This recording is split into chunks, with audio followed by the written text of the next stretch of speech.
The following program is presented by Ride the Wave Media. Subscribe to our YouTube channel for all our videos at Ride the Wave Media Podcast. Enjoy the program.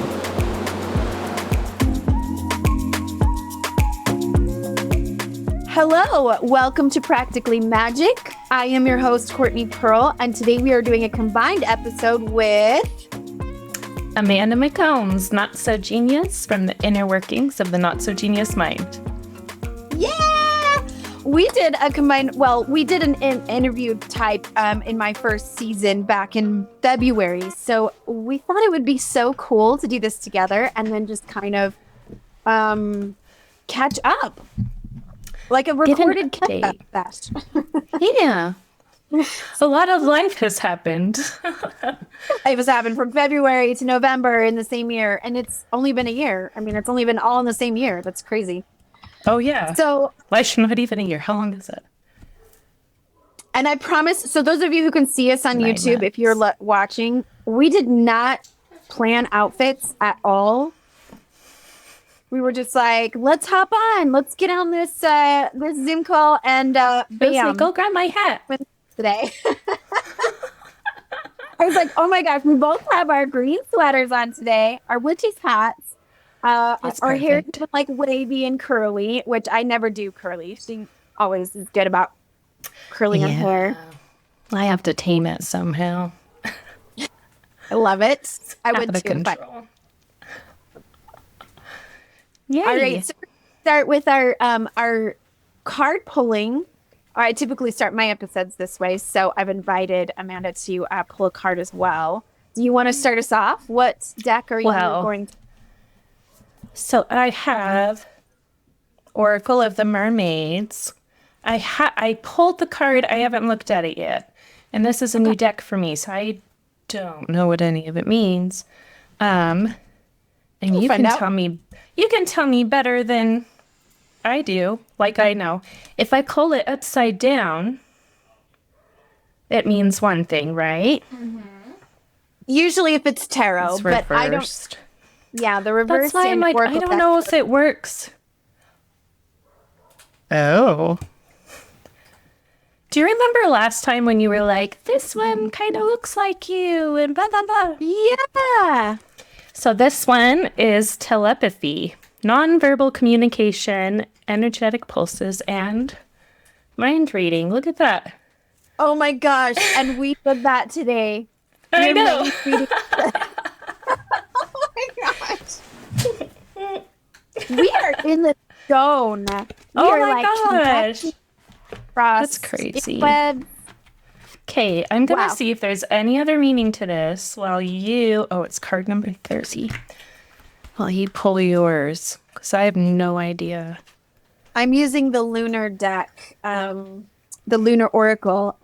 We are paying attention to the cycles of the moon for my full moon course. Oh, yeah, I'm in that. So I'm like, I should pull from the lunar deck and see. Tonight is the third quarter moon. Of course, those listening, it'll be a later date, so don't worry about that. But for the time we're recording this, it is the third quarter. I'm just going to pull. This says, it's a full moon card. It says, failure is a side effect of effort and can be learned from. That's the affirmation. So okay. That's really, really applicable to this month. I don't know how your October is going, but those of us who are kind of in the mystical, speak the mystical language, we've been kind of conversing, those of us, and we're like, October's kicking our butt, guys. Yeah. So I'm exhausted. I'm ready. Oh, and then right before we were recording, they just came to hang up my Christmas lights, and it isn't even Halloween yet. They're not plugging them in. We're just hanging them up.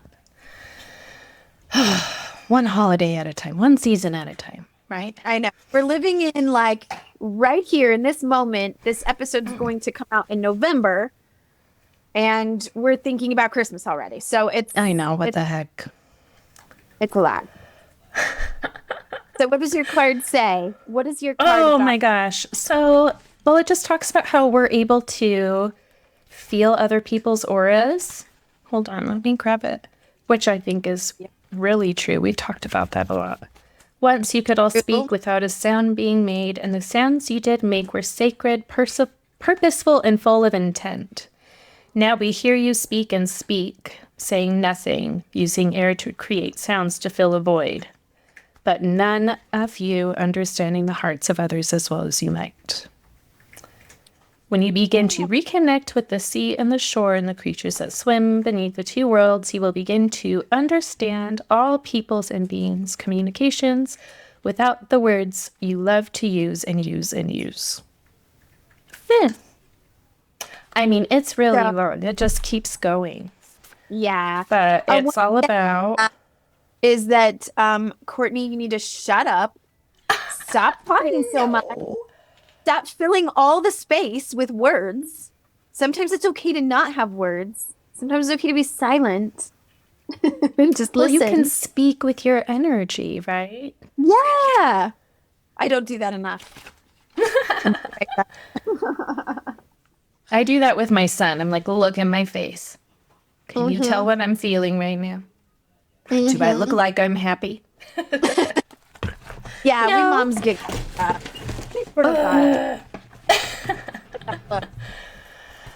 All right. So our intention for this episode today is to reconnect and kind of give an update on growth over this last year. So what do you feel like? So before we talked on the last episode, you were getting ready for the pageant, and you can kind of update us on how that all went for you. And oh my goodness, it was a crazy ride. So I'm pretty sure there's some parts where I was on stage and I just kind of was like there, and I was focused on what I was doing, and then I would go and sit behind the curtain and be like, like, nobody talk to me. I need to breathe. I need to focus. Well, and you talked about learning from failure, right? Yeah. And we wanted to talk about growth. So I obviously didn't win the pageant. I didn't win any special awards or anything, but I learned a lot. And I'm doing it again. So at the end of March, I'm going to be back up there. Like I liked it enough, and I wasn't so scared that I wouldn't do it again. But I learned so much about myself, and I met some really amazing people that just want to do really good things. Yeah. And it just pushed me to be better. Like we talk a lot about service and self-improvement and things like that. So it isn't just about like looking pretty in a gown. You have to be able to back it up, right? And then, so like the scoring, it's half of it is interview, and you only get 4 minutes with each judge, and it's like you're speed dating. So you have that long to make an impression, and that part covers half your score. Oh my gosh. And then the next day is when, so like the interviews, nobody sees the interviews. Those are pretty private. And then the next day is when, we're doing our costumes and the evening gown and opening number and all that stuff. Wow. And it wasn't as scary as I thought it was going to be. Like, we were just on a stage in a high school. It wasn't anything super crazy. And then I actually, Chelsea Rasmussen won. I think the second I sat down next to her, it was about a year ago, Christmas time. I sat down next to her and I was like, oh, she's going to win. I know it. I can just tell she's going to win. What am I even doing here? But she immediately came down and sat next to me and was just so kind and welcomed me. And neither one of us had done a pageant before. So we bonded over that. And a lot of us, even though we didn't win, we went to Vegas in August. And that's when they did freaking Mrs. America, like Miss Congeniality. What the heck? That was so cool. Yeah. That's exciting. I got to go down and with a bunch of other ladies, and I got to meet some really cool people and just hang out in Vegas for a few days. I drove down there by myself, which is not something I would ever do. And before I left, I was like, every time I've gone to Vegas, I've always gone with kids. Yeah, my teenager's over here waving her hand because she did a bunch of cheer competitions down there. Or, there's usually a reason I'm going down to Vegas that involves kids or family, or like my husband would go down there for work and I'd be pregnant and I couldn't really go do Vegas. So do you know what I did? What? I went to the museums. Even better. That's probably what I would do now. At this point in my life, I'm like, yeah, I'm good. I'm not like, you don't suck your mom. No, it's I did go to the pool. I went to the pool and I did have a drink and I hung out with some of the ladies from the pageant. That was really fun. But really name. I went and saw the King Tut exhibit they have down there because I used to teach in first grade at Early Light. I used to teach ancient Egypt, and we did a replica of King Tut's throne. And ever since I taught first grade over there, I love ancient Egypt. I wish I don't have the throne anymore anyway. And then I saw the Titanic exhibit. Wait, it's at your house? Yeah, my dad. So my dad has a couple of different Sphinx things. Oh my gosh, really? He likes to mow the lawn in them because it keeps the sun off his neck. And he dressed up the skeletons in front of our house as Queen of Egypt. I saw. He built himself a chariot, but he can't get it out of the backyard because it doesn't fit through the gate. If he ever listens to this episode, which I'm sure he won't, but I'll just lay it all out there. He loves ancient Egypt, though. He and I could talk forever. I have tons of National Geographics that are all about it and all the history behind it because there was so much. They're learning so much over there still. Yeah. And I actually got into contact with an Egyptologist, and they came and fun. Talked to the kids at school and did a slideshow and showed all these different pyramids and mummies and stuff. It was really, really cool. So cool. That's what we have. We were both teachers at one point. My teaching career was quite a few years ago, but I taught grade, and so there's just a part of you that's always excited to share that kind of stuff with students, little guys. I love learning things. It never stops. And then the Titanic exhibit was really cool. I've always loved the history with the Titanic. Oh, I would have totally done that if the last time we were little kids. So we didn't do it because I was like, well, I'm not going to bring little kids with me, but I want to go in there so bad. They have a replica of the Grand Staircase. Oh! And they have a big piece from the Titanic that they brought up. And you think they have they have the big piece there, then they have a little plaque that says, this is where it came from. And you zoom in and it's this tiny, tiny little section of the ship. So you get to see how big it was. Crazy huge. Well, that's how I would tear it up in Vegas too right now. At this point in my life, that sounds in bed by 9, I would be. It was so good. Well, and you think when you do the pageant, there's a sleepover, and it's really just us having we hang out and we have snacks and we do a gift exchange, and they get us all matching pajamas and we get blankets and stuff. But then we have the pageant the next day, and hair and makeup starts at 4:30 in the morning, so we can't stay up late and party. We have to be all pretty.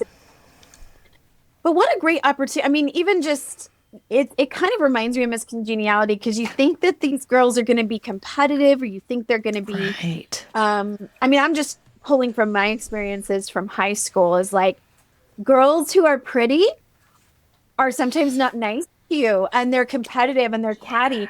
But that's not what the pageant is like at all. I mean, it sounds like it's just so. You call them. What did you call it? Sash sisters. Sash sisters. Yeah. Yeah. Well, we all kind of show up for each other. And a big part of it, like, yes, you look pretty, but of course, like that's part of it. You have to do all this hair and makeup and the dresses and the whatever. Yeah. But already, so I signed up immediately, like as soon as it was time to sign up to do it again.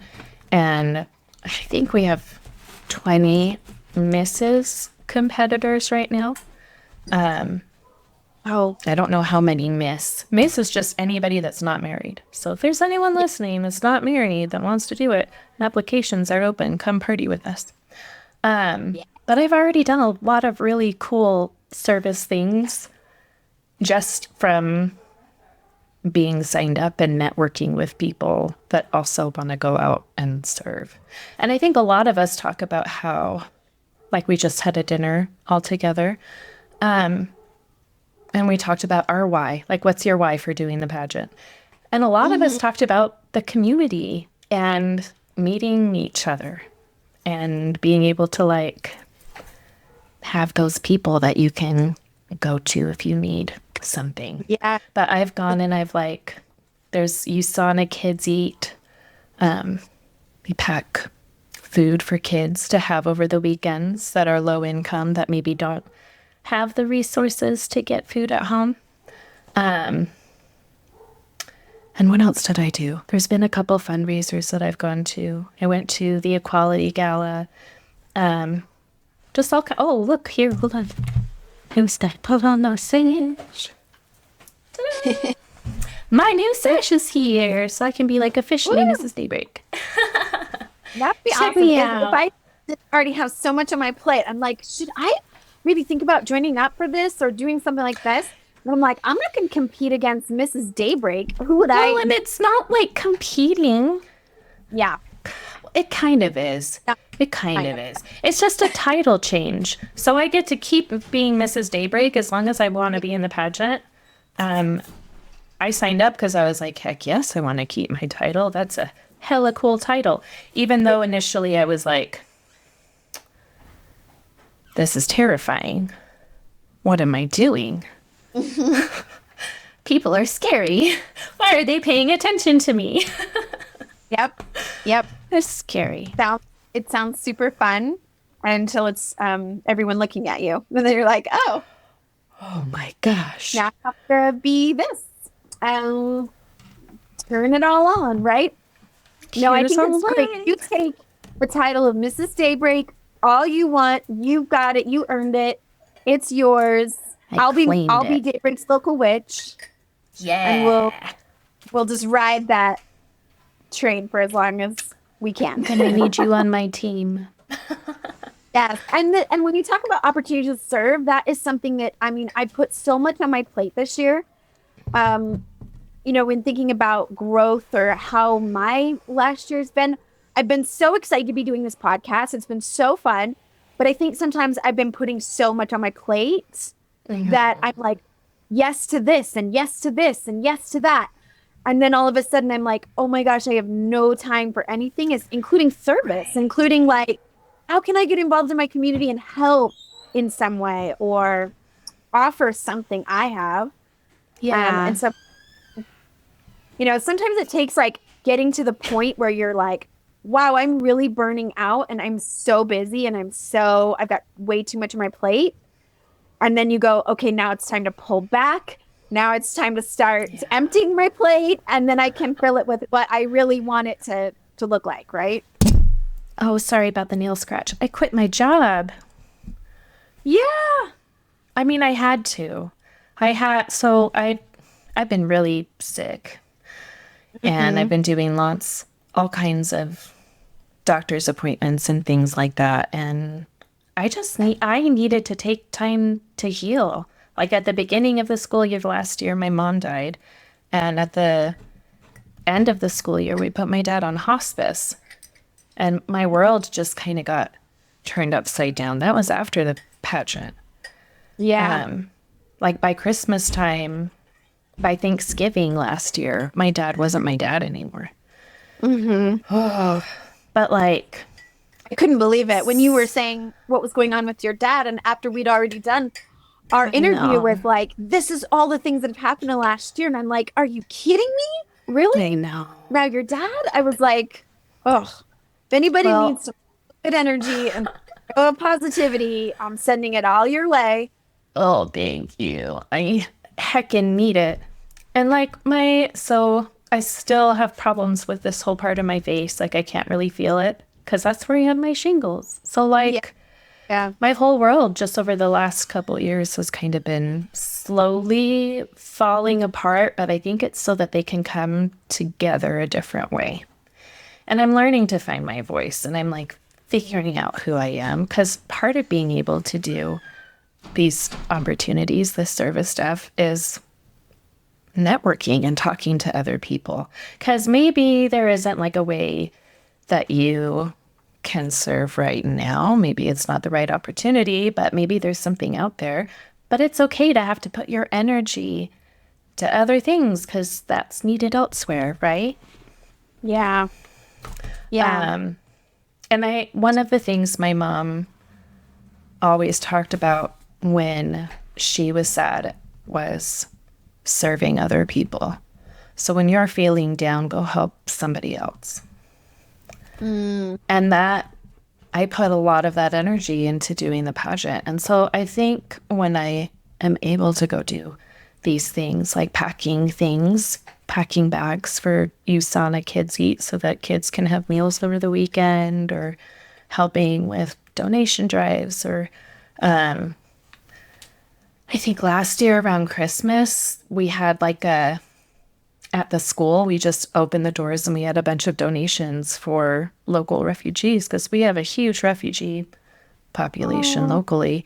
So Yes. like I had families come and get diapers, and I had 2 whole frozen turkeys.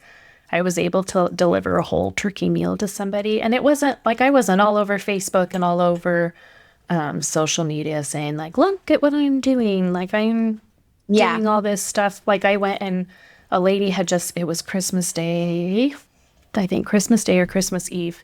And she had just gotten out of the hospital and wasn't able to get Christmas gifts for her family. And I asked what her family liked, and I went and got stuff. Wow.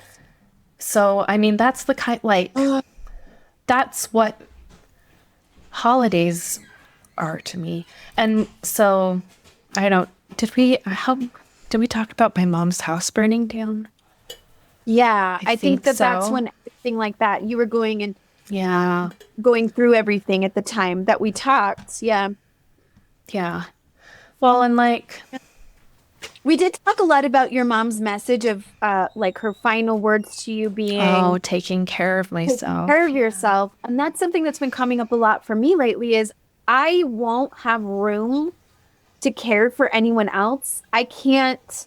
Well, it's like you bring up the holidays. That's a really, really good thing to highlight because for most of us, especially moms, I'm just going to put it out there. Moms listening, it usually falls on moms to make sure magic happens during Christmas time, that the gifts are there. That Game on your phone?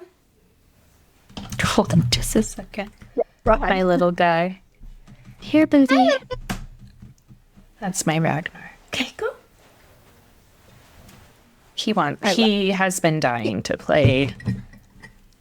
You know the Kinder Eggs? Yes. And they have like a little toy inside and you can scan it. He likes to play on it. I'm going to take that off. And still misses daybreak. So it does fall on the moms. Yeah, and there's so much. And that's why a lot of us women and moms especially, we get really depressed around Christmas time because it's not a slow down and relax like it should be. Like the weather's getting colder, the nights are longer, and we're supposed to be going into hibernation mode. And we're combating that energy with, I got to make sure the lights are up. Everything's perfect and pretty. Everybody gets what they want. Yeah. Is it magical? Is there going to be enough, magic when they wake up Christmas morning and they have what they asked for, or at least some of the things they asked for, whatever you can do.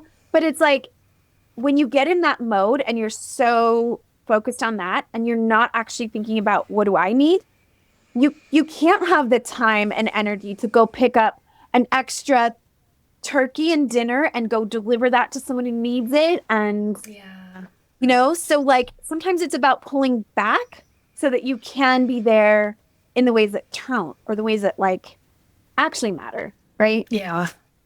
Oh my goodness. Yeah. Well, and then like deciding not to go back this school year was really, really hard because it's something that I love to do. I find teaching and being with kids so fulfilling and we have a great time. But I, like for my physical and mental health, I couldn't do it anymore. Yeah. There was no way. Yeah. And I'm thankful that I'm in a situation where I'm able to do that. Yeah. And not everybody is able to. But like, so when my mom's house burned down, like the holidays are kind of depressing for me anyway. My mom still had Christmas decorations up in her house. And so I've been going through the trailers and seeing what is left because before she died about 6 months after the house fire. And she had gone through the rubble to pull out, what do you grab when your house is burned down? You grab whatever you can. Yeah. So I've been bringing it down and going through it. And man, there's all kinds of random stuff. There's tons of Christmas decorations, but like it's healing. And but at the same time, like I have to let it all go. Yeah. I can't keep all right. I can't keep all this stuff. And then, so the holidays, like we kind of changed how we do the holidays at our house. And we focus more on having an experience that we can share together. We don't talk about like the stuff that we're going to get. Usually we go have an adventure. Like last year we went to the Oregon coast. I was talking to my 8-year-old about what she wanted for Christmas. And she said all she really wanted was like everybody to have matching Christmas jammies and to have Christmas morning together. That's it. It was so cute. Like they don't need all this stuff. Oh, I know. I know. So. Because I will just tell you, we just did we have kind of like another Christmas in summer because all my kids' birthdays are in June. So it's it feels like, we got like everybody, gifts and whatever. And we did get things in summertime that we thought they would like. Yeah. Things to ride around the neighborhood in and like whatever. And already they're like, I don't want that. You can sell that. I want to give it up. I want something else. And I'm like, yeah, not worth it. Okay. Well, we don't wait for a holiday to get a toy. Sometimes we'll use it for a reward or something, but if there's something that we're wanting, we'll get it. And Christmas time, like we really focus a lot with our family, at least, on being there for other people and looking at ways that we can serve, right? Yeah. I think that's a much better memory builder and value builder for a family. Well, and traditions can get stressful too. Yes, I know. Right? Make sure you've moved that elf. Does Santa have his cookies? What are we putting in the stockings? We don't allow the elf you have in to our go house. to all the I think that is so creepy. I told the kids I work really hard to ward our house from elves, so I'm not inviting one in. Yeah, we're not like topics. I have certain, we have a house gnome that takes care of and protects our house all throughout the year. We give him offerings of food and cookies. Cute. And I'm like, but he doesn't move around or do anything. We don't touch him. He just stays there. Yeah. And I'm like, otherwise, I'm not letting the Fae into our house. Do you have any idea how tricky the Fae are? I'm not letting them in. They are nuts. I have I go down rabbit holes every once in a while. and I get like sucked into podcasts. And I've been listening to this one. What is it called? Oh, and That's Why We Drink. But it's real. I am like, they have been recording for years. And so I decided to go back to the beginning. And I love it because one of them does like a paranormal type story. And then the other one will do like a true crime story. And they tell them to each other because one of them loves, the one that loves true crime does true crime. And the other one that loves paranormal does paranormal. Yeah. And they talk about all kinds of stuff. They've talked about changelings and... Well, those freak me out. And like all kinds of fae things and aliens. And anyway, they're fun to listen to. But they talked a lot about changelings and those scary. Exactly. You don't want to get involved in all that, for Especially if something's supposed to move around by itself. I don't like that. Yeah. Well, you're sleeping. That's fine. That's fine. A little creepy. Well, I have the last episode of Practically Magick that hasn't come out yet. You haven't seen it, but we're talking about poppets, and I have my poppets here. And poppets they can do no harm, but they are an invocation of a spirit in a doll or doll-like. Oh. So when you were talking about not feeling well, and you were getting ready to go to Vegas, but you were not feeling well at the time. And I'm like, I'm leaving for a poppet. Yes. And I love it because I was like, she took it with her to Vegas. Like, it's still sitting on my dash. So they're supposed to be good. They can do no harm. They're just there for healing. Okay, but if you ever want to like give her, they love trinkets. So I always like offer them little trinkets. Mine has like there's a little wooden love thing. Oh my gosh, that's cute. Dollhouse. The one you gave me. Man, I should have got the one you gave me. It has the cute little mermaid thing on it. But I drive a Jeep and it sits up there with all my ducks. Yeah. But no, she's kind of like your travel spirit. She's your, like, you bring me with you if you need me, kind of a healing energy is what it's supposed to be. It's very healing. And not going to do any kind of tricky stuff in the night. Nothing like that. Oh, yeah, no. Speaking of healing, Amanda has agreed to do a little energy session with us today. We're going to just check. So this is kind of a good way to demonstrate Reiki energy and how this works. So I'm going to introduce you for those of you who are watching on YouTube, because if you're just listening, you won't be able to see, but I have Reiki Bear here. So energy healers, like ones that do Reiki, we usually have something that can act as a proxy for someone who's not in the space. So those of clients or people that are doing Reiki energy from a distance over the phone or online, I have Reiki Bear for my Reiki room, and I'm doing healing work. So we're going to have Reiki Bear be a proxy for Amanda. All right. Is there any way that I should have my body? No specific way. I mean, normally if I was doing a full session, I would be like, lay on a bed, get comfortable. So you're just as comfortable as can be. Stay here. Okay. But where you're at now, I can use my pendulum, and we're going to actually measure your chakras or energy centers, I prefer to call them. And we're just going to see for how you're doing right now and any like energy work that you need done to kind of help balance you. So we talked about growth over the last several months, all of the things that have happened and you've been through and you're going through. And then this is going to give us an idea of like, what is it that you need now? Like, what is maybe off balance, or what might you need? So we're going to start with I'm going to move this here so that the camera can see.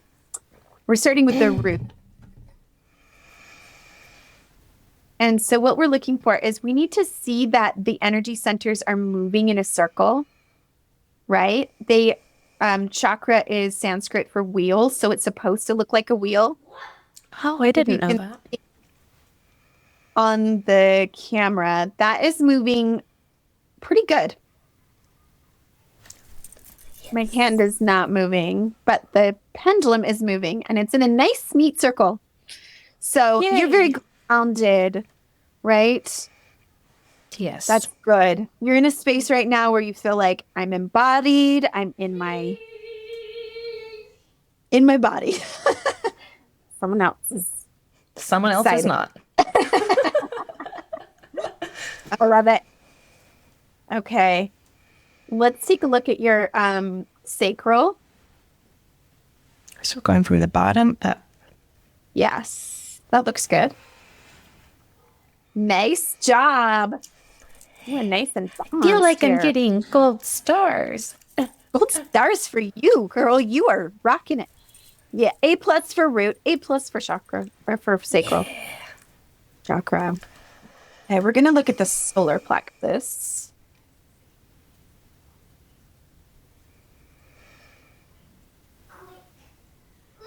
Okay. So this is where I would probably say we need a little work. If you were blocked in the solar plexus. Where is that on my body? Is that like my belly button? Yeah, so they'll be right above the belly button. It's kind of the center of the body. Okay. And the central chakra is the heart, but this is kind of more like the center of your physical body. So, okay. Yeah, right above the belly button, right in the center, and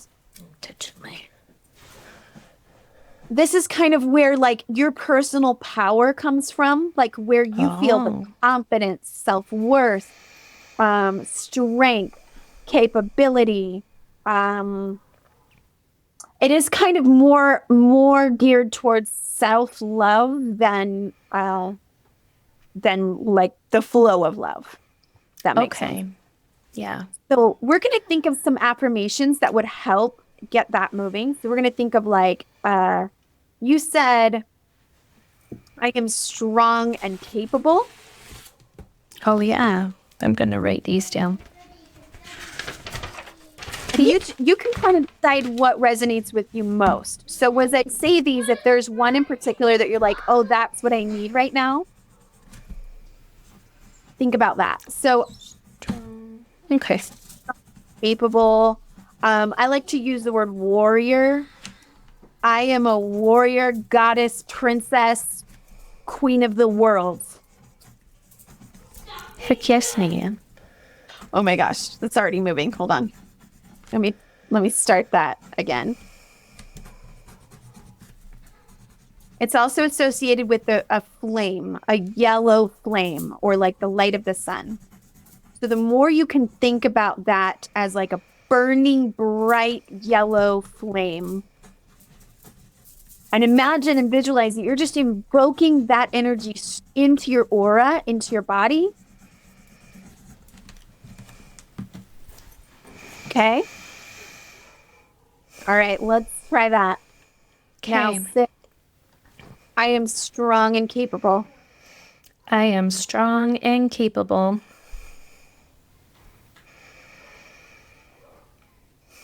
I know my self-worth. I know my self-worth. Now keep infusing that with yellow light. Imagine it right in the center of your body. And little by little, the pendulum is moving now. And it's moving in a circle rather than back and forth, which is good. So that is what we want to happen. Cool. I'm still kind of finding my voice. Yeah, like let's do that. Figuring out. We're going to go straight to the throat chakra and check that out. Ooh, okay. Radnar, baby. Too loud. Can you close the door or something? Sorry. He's so excited on my phone. Clearly. Okay. So again, this is not moving right now, which means it's a little bit blacked. It's moving because I moved it, but yeah. I want to experiment with affirmations like, I speak my truth. Oh, I like that. I speak my truth. My needs and wants deserve to be heard. My needs and wants deserve to be heard. I think that one is really hard. But already it's moving. So it's not resisting that, which is good. You're like, I need that. I mean, you can tell, right? You can feel the energy go, ooh, I feel that. I connect with that. That resonates with me. So repeating that affirmation and then visualizing the color of sky blue, an aquamarine, or a turquoise color. And just invoking that into your throat, into your ears. So when you're meditating or visualizing that, that's what you want to invite. That's what you want to fill your cauldrons. I like to use cauldrons because that's more of the Celtic come from when you talk about chakras. But most people know them as chakras. So I kind of refer to them as both so people know what I'm talking about. Like, fill your cauldron. Makes sense. Fill your cauldron. All right. I just bought my first cauldron, but I filled it with candy. I miss when Target had them. They had a whole bunch of like actual metal cauldrons at Target. Yeah. I got one at Home Goods. I gotta go to Home Goods. I gotta give me another cauldron. Or wait. No, was it Kohl's? One of the two. I can't remember. I think it was Kohl's. It was Kohl's. I have a plastic one for decorations, this time of year, but I don't have like an actual one that I really need. Yeah. I just have a copper bowl that I use for my spells. I love it. I think a lot of moms, like me included, just kind of feel some shame when we are not getting our needs met, but we're not willing to speak up. Yeah. Yeah. Because we have to like hold ourselves together and do the things for everybody else, make sure everyone else is okay. Yep. The throat chakra is definitely one that I see a lot that needs a little extra love and care, especially for women. I don't see it as often with men, but that's just my experience. Yeah. And it's interesting because the solar plexus, with that personal power aspect, it can look very different in men and women. I mean, men can walk around looking like they have a lot of self-confidence. And then when you are doing energy work with them, you realize that it's all a mask and that they're, in need of that. So I love when men get a chance to, break the barrier of what they think is normal and to try an energy work session with me, because then they get to be like, oh, wow, you really see me and I'm allowed to be vulnerable and express my weaknesses and where I'm struggling and get some healing work to get that cleared, right? Yeah. Well, also, we all have different love languages and things like that. It's kind of hard to know what somebody else needs if they don't know either. Yeah. And that's part of the work that I do, especially when I'm doing energy work with people, is a lot of times they'll come and do a session and they're like, oh my gosh, I didn't even know that was what was going on. Like I knew I was struggling, or I knew there was something I couldn't quite get what I needed. And I kept running into these like blocks or these patterns that I kept falling into. But it isn't until you have a little help, and that's all it really is. I mean, energy work or whatever, you want to call what I do. It's like, I'm not here to be a guru and tell you how to live your life. I'm just here to tell you, like, help you through your own. You're like a facilitator. Yes, exactly. My friend has some affirmations that she, like, I don't know where she gets them from. I should ask her because she does my lashes. I'm in her bathroom a lot. But she gets a dry erase marker and she writes her affirmations on her mirror. I think that's an excellent idea. Yeah. So I might take one or both of these, and my husband will be like, what the heck? And you know what I'll do? I'll do what I do for clients typically after a session is I have some lists of affirmations that are specific to energy centers, and I will snap a photo of like, here's a list. Thank you.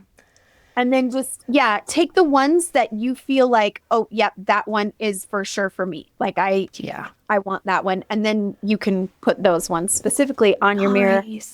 I highly recommend that. And I just think even like eating foods or having that color around is a really great way to integrate that into your the yellow your and the aura, blue and the turquoise.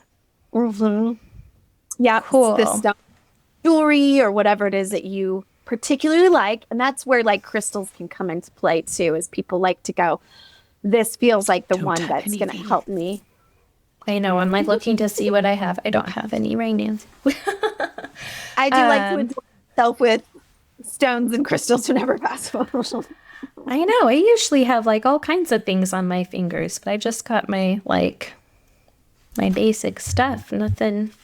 Anyway. All right. That was really cool. Thank you. Yeah. Thanks for being my demo today. I wanted to make sure that you got a little extra love and care as we're talking about, what you've been through and the growth of this year. I think it's appropriate that, also I show that there's ways to send that good energy to you and get you all balanced. Kind of helps me shift my mindset. Mm-hmm. Exactly. Yeah, it's a good way to do that for sure. So, and if anyone's interested in booking a session with me, you can go to prism-healing.com and do an energy session with me, a card reading session, a quick 30-minute wellness plan if you would like. And you can find me on social media at prism_healing on Instagram, and TikTok is at Prism Healing, and Facebook is Courtney Pearl's Prism Healing.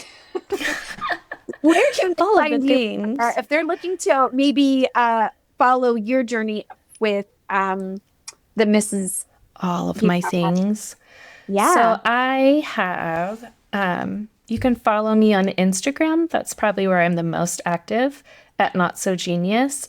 And if you search Not So Genius on most platforms, you can probably find me. My podcast is The Inner Workings of the Not So Genius Mind. You can find it on Apple Podcasts or Spotify, wherever you listen. Audible. I love Audible. Yep. And to follow both of us, you can go to YouTube on Ride the Wave Media and find not just our podcast, but all the great podcasts on the network. Yeah, we have a whole network of amazing people. We really are amazing. So excited. I was going to ask you, because I'm doing your full moon course, right? Do you have any spots left, or is that full? I may have a spot left. You may have a spot. Okay. I was just wondering. And I am going to start a new one again at the end of this course. So with the group we have now, we're going to have the 6 people that are in that nice and intimate, so we can all get really close together. And then when the 6 month is up, I'm going to start another 6 months one at the end. So I really like it. Both of the ones that I think I've done 2 different healing art exercise type things with you, and I've really liked those. So you guys should check them out. It's very healing, very cool. It's a very cool process.